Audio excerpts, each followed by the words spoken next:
मुंबईमध्ये विजेचे भाव वाढवलेत 9.52 ते 24.07% दरम्यान. व्हीलिंग चार्जेस म्हणजे एका ग्रीडपासून दुसऱ्या ठिकाणी वीज नेण्याचे जे चार्जेस असतात त्यात 12.69% इतकी वाढ झाली. महाराष्ट्र इलेक्ट्रिसिटी रेग्युलेटरी कमिशनकडून ही दरवाढ अप्रूव्ह केली आहे असं म्हणतात.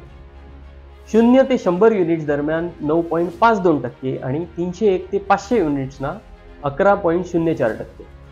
सर्वाधिक वाढ झाली आहे 101 ते 300 युनिट्स या दरम्यानच्या वीज वापरण्यावर अंदाजे 24.07%.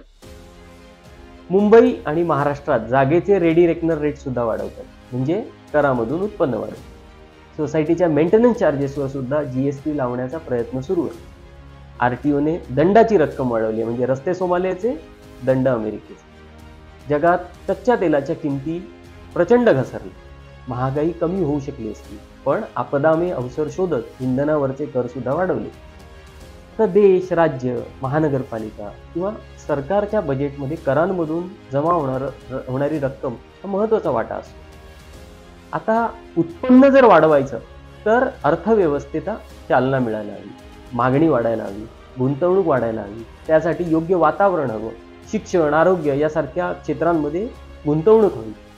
पण मग शिक्षण, आरोग्य, विज्ञान, तंत्रज्ञान यासारखे विषय जर पब्लिक डिस्कोर्समध्ये राहिले तर आपण उघडे पडण्याची भीती.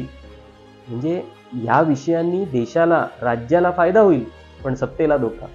जर सत्ता महत्त्वाची तर मग विषय हवेत धर्म, द्वेष, झटका, औरंगजेब यासारखे. म्हणून पैसे उभे करण्याचे हे वेगवेगळे मार्ग शोधले. जमिनी विकायच्या, खाणी विकायच्या, कर वाढवायचे, दंड वाढवायचे. आजूबाजूला बघितलं तर समजेल की दंड वसुलीसाठी सरकार किती जोरदार प्रयत्न करत आहे.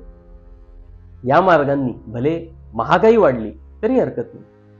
वीज बिलात वाढ, पाणी बिलात वाढ, कचऱ्यावर सुद्धा कर आणण्याचे प्रयत्न सुरू आहेत. आणि हो, सरकारच्या समर्थकांना सुद्धा यामध्ये सवलत नाहीये आणि म्हणून म्हणतात सबका नंबर आहे. तर असा होतोय दीन महाराष्ट्र. अर्थात महाराष्ट्रातील उद्योग गुजरातला ओरबाडून नेले जात असताना गुजरात काय पाकिस्तानात आहे का विचारणारे आणि शिवाजी महाराजांनी सुरत लुटलीच नाही असं म्हणणाऱ्यांचं महाराष्ट्रात शासन आहे म्हटल्यावर असो, तुम्ही विचार करा.